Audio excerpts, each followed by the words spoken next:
இன்றே டவுன்லோட் செய்து உங்கள் ஃபேவரட் ஷோக்களை என்ஜாய் பண்ணுங்க. பணம் காணாம போச்சுன்னு போலீஸ்ல கம்ப்ளைண்ட் கொடுத்ததுக்கு அண்ணாமலத்தை எவ்வளவு பேசினாங்க. அதே தப்பு தான் திரும்ப இன்னைக்கு நடந்திருக்கு. என்ன மாமா சொல்றீங்க? இன்னும் புரியலையா? என் ரூம்ல அதுவும் என் பீரோல வச்சிருந்த பணத்தை காணோம்.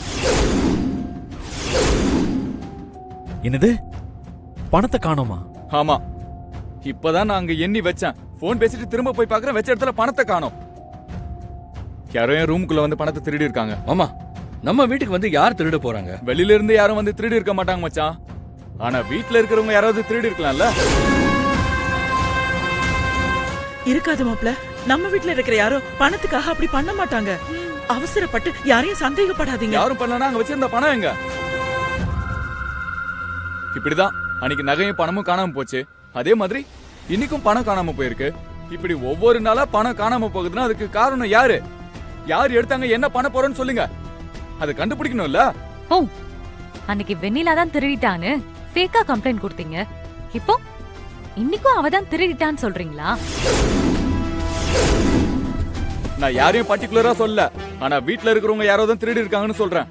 வீட்ல இருக்க யாரோனா இப்போதைக்கு இந்த வீட்ல இருக்கிறதே நாங்க 5 பேர் தான். நீங்க யார சொல்றீங்க? எங்க எல்லாரையும் தானே? இல்ல புதுசா வந்து என்னையும் என் தங்கச்சியும் மட்டும் சொல்றீங்களா? மாப்ள பொதுவா தான் சொல்றாரு. இல்ல அத்தை, அவரு பொதுவாலாம் ஒன்னும் சொல்லல. எப்ப நாங்க இந்த வீட்டுக்கு வந்தோமோ அப்பத்துல இருந்துதான் பணத்தை காணோம், அதை காணோம், இதை காணோம்னு ஏதாவது சொல்லிக்கிட்டே இருக்காரு. நாங்க ஏழை குடும்பத்துல இருந்து வந்த பொண்ணுங்க தானே, அதான் எங்களை ஈஸியா திருடிங்கன்னு பட்டம் கட்ட நினைக்கிறாரு. நாங்க ஏழையா இருக்கலாம், ஆனா ஒரு நாளும் பணத்து மேல ஆசைப்பட்டது இல்ல. எங்க அம்மா அப்பா எங்களை அப்படிலாம் வளர்க்கவும் இல்ல. பன்மதி, அவருதான் பணம் காணாம போன டென்ஷன்ல பேசுறாருன்னா நீங்களும் ஏன் இப்படி எல்லாம் பேசுறீங்க? பின்ன என்னங்க, அன்னைக்கு என்ன ஏதுன்னு கூட விசாரிக்காம என் தங்கச்சி மேல பழிய போட்டாரு. இன்னைக்கு மறுபடியும் யார் மேல பழி போட இப்படி பேசுறாரோ? யார் மேலயும் பழி போடணும்ன்ற இன்டென்ஷன் எனக்கு இல்ல. எனக்கு காணாம போன என் பணத்தை யாரு எடுத்தாங்கன்னு தெரியணும், அவ்வளவுதான். இங்க பாருங்கண்ணா, வீட்ல இருக்கிற எல்லாருக்கும் அண்ணாமலை அத்தை செலவுக்கு காசு கொடுக்கறாங்க. அதுவும் இல்லாம இந்த வீட்ல எல்லாருக்கும் எல்லாமே கிடைக்குது. அதை தாண்டி வீட்ல இருக்கிறவங்களுக்கு என்ன பண தேவை இருக்க போகுது? வேற எங்கயாவது மறந்து வச்சிட்டீங்களான்னு நல்லா யோசிச்சு பாருங்கண்ணா.